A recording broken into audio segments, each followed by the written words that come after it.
I will start off with a statement on the U.S. DPRK summit. The Secretary General is encouraged by the announcement of an agreement between the United States and the Democratic People's Republic of Korea to hold a summit meeting by May. He commends the leadership and vision of all concerned and reiterates his support for all efforts towards the peaceful denuclearization of the Korean Peninsula in accordance with relevant Security Council resolutions. That statement is now online. Turning to Syria, today the United Nations, along with its partners, the International Committee for the Red Cross and the Syrian Arab Red Crescent, were able to return to DOUMA in the besieged eastern Ghouta area to deliver the remaining food assistance that could not be offloaded from the previous convoy on March 5th. Today's delivery allowed the United Nations to complete the initial planned delivery of food for 27,500 people, along with health and nutrition items. While the convoy was underway, shelling occurred in the proximity of operations, despite prior assurances of safety from all parties. The United Nations is waiting for authorization to complete the delivery for DOUMA for all 70,000 people that was initially approved by the Syrian authorities. The delivery of all necessary humanitarian supplies, including medical and health supplies previously removed, remains urgently needed and must be delivered without delay. We call on all parties to immediately allow for safe, sustained, and unimpeded access for convoys to deliver critical supplies to hundreds of thousands of people in desperate need of humanitarian assistance in eastern Ghouta, as well as all others in need throughout the country. And a programming note, we do expect the Secretary General to brief the Security Council on Monday as part of the required briefing to the Council on the implementation of Resolution 2401, and that will be Monday at some point in the morning. The Emergency Relief Coordinator, Mark Lowcock, will visit the Democratic Republic of the Congo from the 11th to 13th of March, his first visit to the country in that function. He will be joined by Sigrid Kaag, the Netherlands Minister for Foreign Trade and Development Cooperation. They will meet with government officials in Kinshasa and travel to Kalemi in Tanganyika province to see firsthand the humanitarian situation there. Mr. Lowcock is expected to call for greater support for the humanitarian response in the country and to invite international donors for the first ever donor conference for the DRC, which will be held in Geneva on April 13th. Earlier this year, the humanitarian community in the DRC launched its largest ever appeal, calling for $1.68 billion to respond to the needs of over 10 million people. A couple of other travel notes. The Assistant Secretary General for Political Affairs, Miroslav Jenča, visited Bosnia-Herzegovina from the 7th to the 8th of March, where he met with a number of senior officials. Mr. Jenča strongly underscored the importance of ensuring that the impressive gains made over the last 2 decades are not lost at this critical juncture. Viable compromises are urgently needed to ensure peaceful and democratic elections in October of this year. He emphasized the need for all stakeholders in Bosnia and Herzegovina to redouble their efforts around genuine reconciliation and building bridges across a divided past together with a view towards a shared and peaceful future. The joint UN presidency of Bosnia-Herzegovina Peacebuilding Initiative, the Dialogue for the Future, has created an important framework in this respect and should be further built upon, including through regional activities. We have a note to correspondence with more detail. And also the UN Special Committee on Decolonization, otherwise known as the C24, will undertake an official mission to New Caledonia and Paris from the 12th to the 19th of March of this year. The objective of the mission to New Caledonia is to gather firsthand information on the situation in New Caledonia concerning the implementation of the Noumea Accord and to support New Caledonia in its preparations for the referendum to be held in 2018.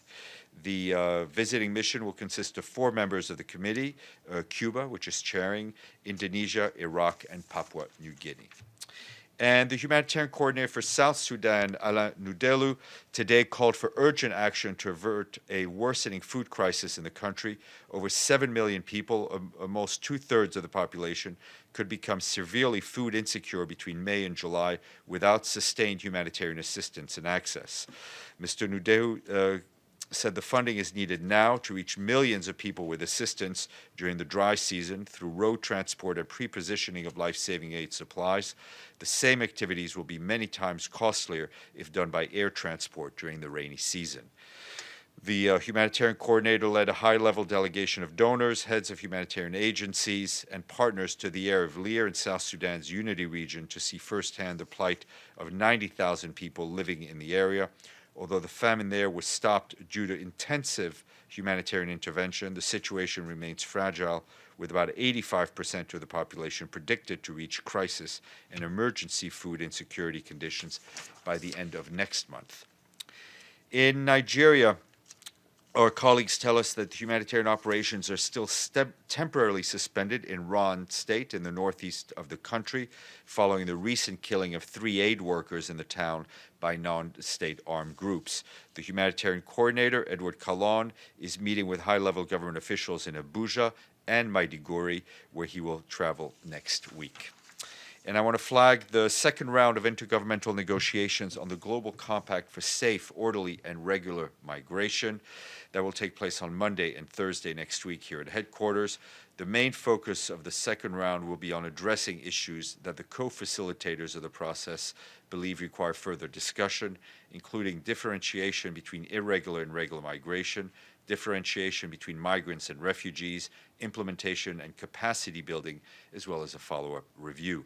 The first round of negotiations took place on the 20th of this year and was marked by strong engagement from all regions. As many of you are aware, the Global Compact for Migration will be the first intergovernmentally negotiated agreement prepared under the auspices of the United Nations to cover all dimensions of international migration in a holistic and comprehensive manner.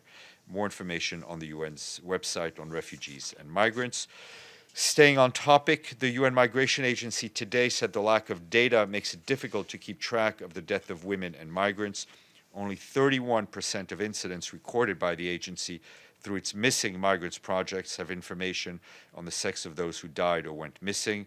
Worldwide, 525 women died during the migration last year. The available data indicates that crossing the Mediterranean is particularly deadly for women, with 238 deaths recorded there. That is followed by 141 fatalities in Africa, 90 deaths in Southeast Asia, and 20 while trying to cross the U.S.-Mexico border.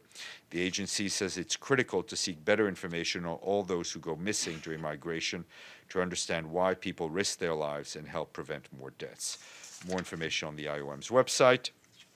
Our friends and colleagues at the Food and Agriculture Organization today announced that over 4,700 veterinary health professionals in 25 countries in Africa, Asia, and the Middle East were trained in just 12 months through a partnership with the USAID.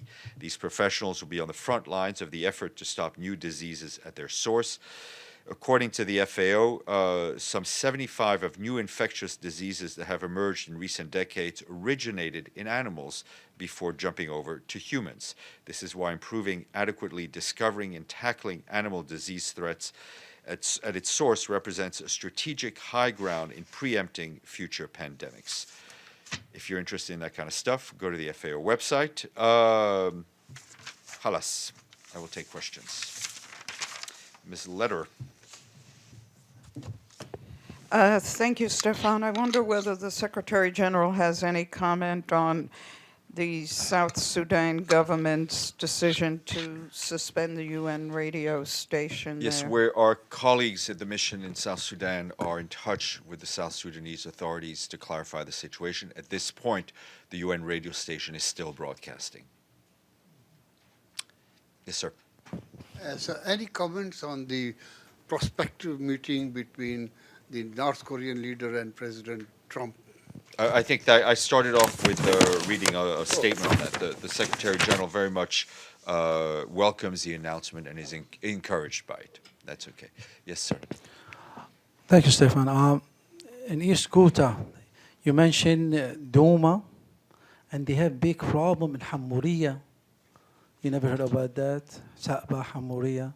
They need a lot of No, help. we're aware that there are many other places where humanitarian aid is very much needed. And that's why we have a repeated appeal for full implementation of Resolution 2401, a full cessation of hostilities. I mean, as you saw today, our colleagues, our Syrian colleagues, whether working for the UN, the ICRC, or the Red Crescent, and also our international colleagues, went in there, delivered the balance of what was not, we were not able to deliver a few days ago, under fire. So we are, every aid delivery needs permission from the Syrian government in the area, but we also need to ensure that the guns fall silent and the risks are minimum for our colleagues. Yes, you, Madam. Sorry, Karen. Stéphane, on Syria, when the Secretary General speaks to the Security Council on Monday, is he going to present any ideas or proposals to enforce this ceasefire? Because I think in terms of a report, we know it's not working. Well, I mean, he is mandated by the resolution to report on the implementation. I think, as you said, it's pretty clear what the result of the implementation of the resolution is, and it's all clear for to see. This will also come, his remarks will come at a time where we are entering into yet another year of this 7-year conflict, and I think he will reflect on that, and will make appeals on the way forward. Have any ideas or proposals? I think we'll have to be slightly patient and wait till Monday. Farnas. Thank you, Steph. I'm wondering what role the UN or Secretary General will play in the meeting between Mr. Trump and Mr. Kim, and whether you think that how much of this is because of the visit by Jeff Feltman and the messages that he took. It's, we do feel that Mr. Feltman's visit was an important element in the way forward. We are not in any way taking credit or trying to take credit for what is happening, but I think Mr. Feltman's visit in December, I think, was a very much was a move in the positive direction, which has led us to where we are today.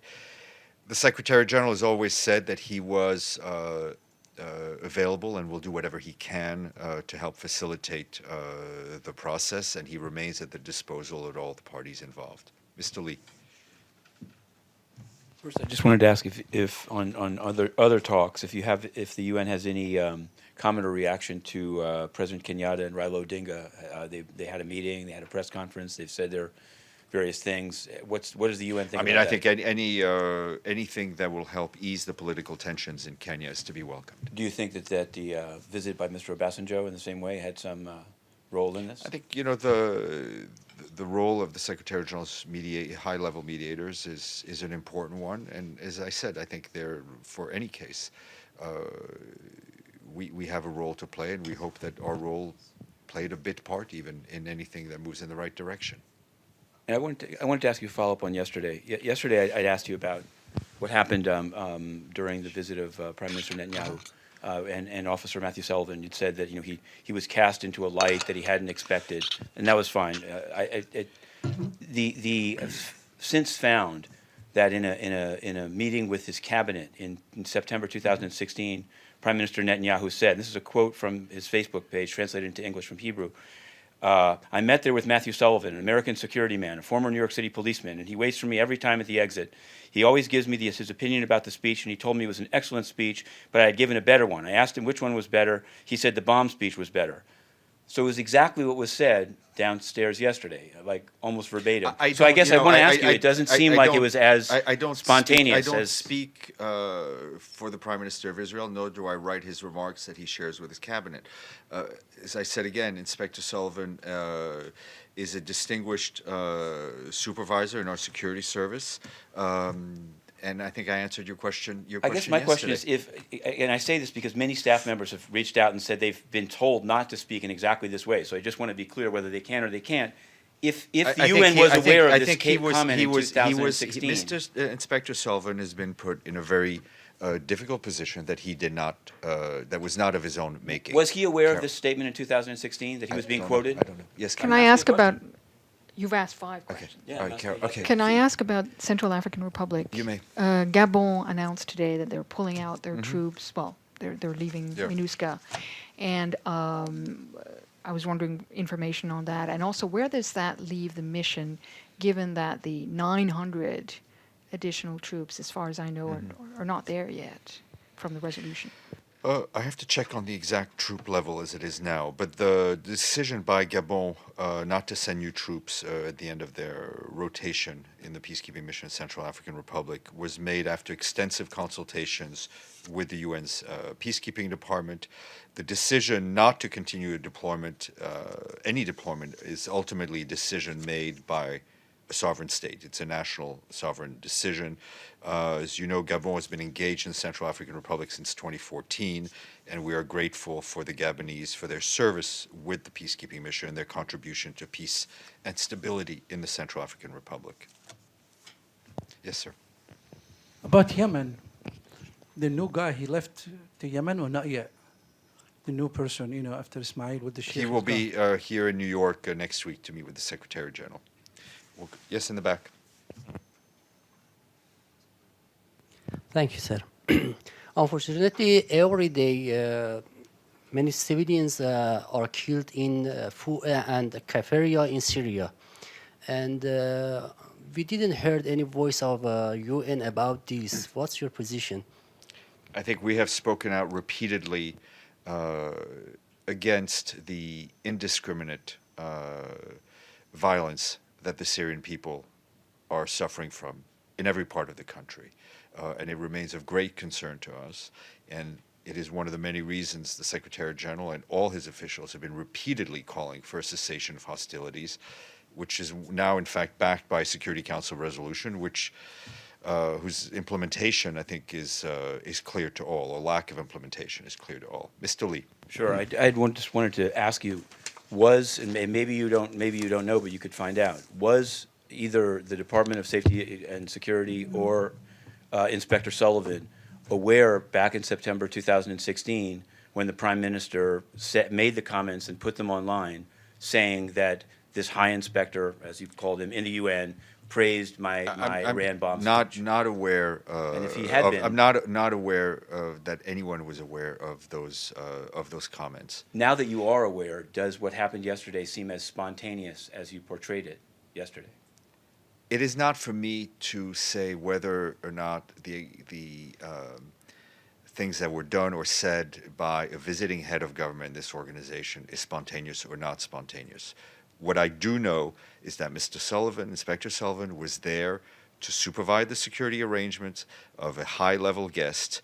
He was sought out by the Prime Minister and in no way sought to find himself in front of the camera. But if the UN were aware that a person at his level of the UN had been quoted in this way, as he was in 2016... I'm not going to go into hypotheticals. I'm just stating what I know as facts. And I wanted to ask you about the foreign policy piece, which I'm sure you've seen by Lauren Wolf, concerning the Luis Luris exoneration. Basically, with the documents they've gotten, they're showing a investigation which was entirely on the side of the alleged now retired, I guess, perpetrator.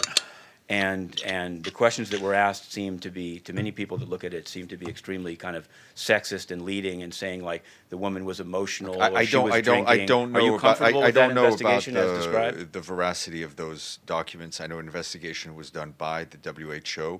If you have questions on the investigation itself, you should address it to them.